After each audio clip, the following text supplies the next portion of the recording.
How to sew a classic shirt. Sewing for beginners. Sewing tutorials supported by AngelaKane.com membership, sewing pattern sales and fan funding. Part 4. Sewing up the shirt. In this video I show you how to sew and neaten seams, how to make a button band, how to machine baste, and how to sew and turn the collar. Before you do any stitching, it's essential to do a test run on some spare pieces of fabric. So don't throw the little bits away. Use a new machine needle each time you start a new garment. And decide at this stage how to finish your seams. As this is a tutorial aimed at novice sewers, I shall stick to a standard seam with the seam allowance finished with a zigzag, which will look wonderful.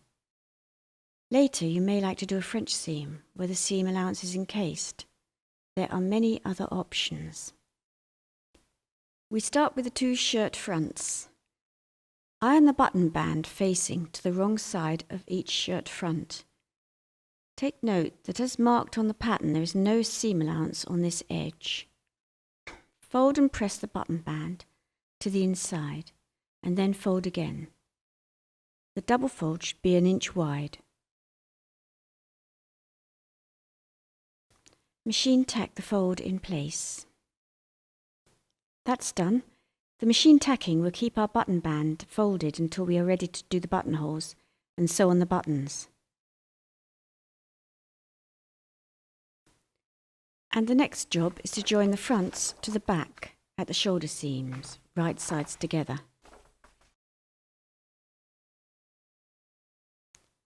So here we have our shirt back. Match the seam line and pin carefully. Silk is slippery, so use lots of pins. When you are matching seams, it is easy to do it on a flat surface rather than on your lap or at the sewing machine. When pinning seams prior to machining, always pin at right angles and avoid using glass-headed pins, as the large head stops the pin from laying flat. Machine slowly. This is couture, not factory sewing.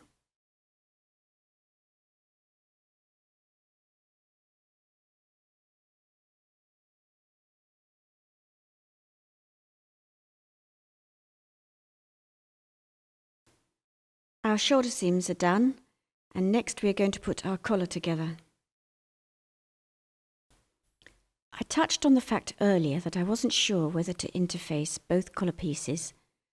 After making the collar up, I decided I wanted it to be softer, so I cut another 2 collars. As I was short of fabric, I took a chance and cut 2 collars on the crosswise grain. I can get away with it this time, as it hardly makes a difference with this pattern. Mostly it is not a good idea, even on plain fabrics, as there is often a subtle difference in shading. I'm certainly making the most of this yardage. So we have cut 2 new pieces and we have interfaced just 1. This is the top collar and this one is the under collar. I now need to join these 2 collar pieces right sides together. I should probably utilize this spare collar in some way, maybe finish it with a band and attach it to a sweater. Then I'll have a spare shirt. So we are going to pin all the way around the collar. Again, use lots of pins. This sort of collar is not just for shirts. Once mastered, this technique is the same, with or without the collar band, for dresses, jackets, coats, even pyjamas.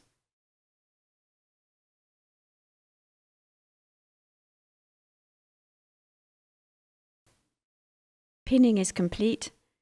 We can take it to the machine to stitch all the way around the outside edge of the collar. That is the outside collar seam stitched and the pins removed. The secret to producing the perfect collar is to trim the seam in layers, to take a stitch across the angle of the point rather than a single sharp turn, and to adequately clip the outside curve ready for turning through. So this is the under collar, and this will be the top collar. So trim the seams carefully, trimming the layers at different widths. Just a little difference is enough to avoid the ridge that the seam would otherwise make. This may not seem important with this thin fabric, but get used to doing it, and it will make a big difference when you are sewing with something thicker. This technique is called grading the seam allowance. Keep your fabric shears just for fabric if you want to keep them sharp. Paper blunts them much more quickly.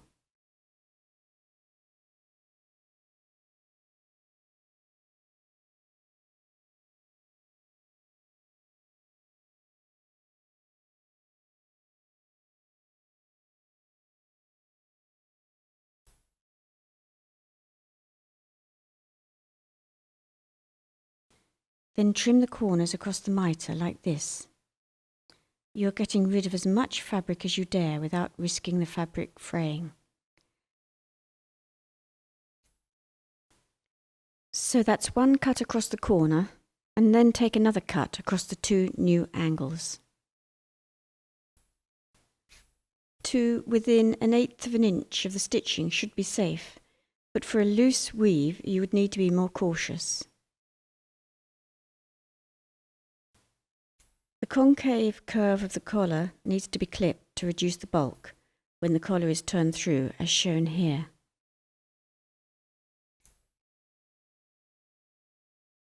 A final bit of neatening before we turn the collar through.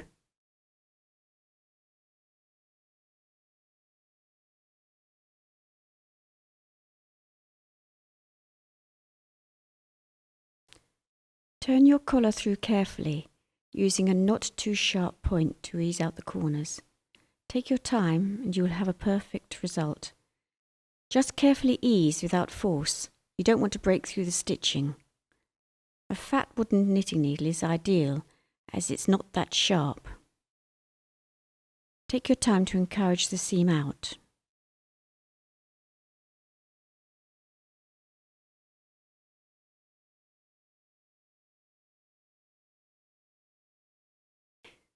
It may be obvious, but always work with clean hands, especially when you are manipulating the fabric in this way. When you finish, your garment will still be fresh, as if newly laundered.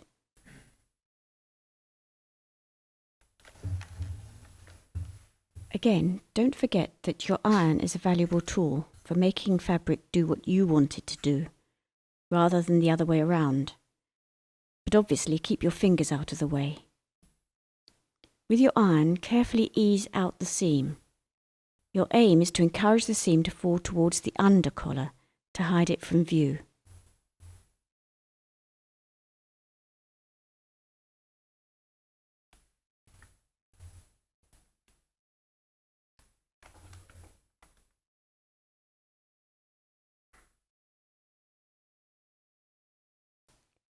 Be conscious of the iron temperature. I have mine set at the lowest for steam. You don't want to risk scorches. If you're unsure, have a spare piece of your fabric handy and keep testing.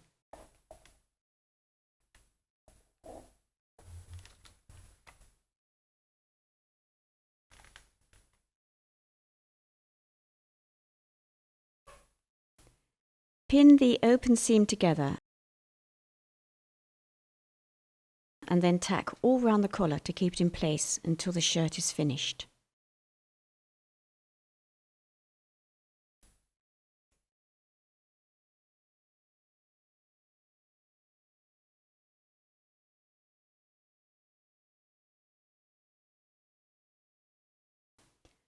The next step is to attach the collar to the collar band.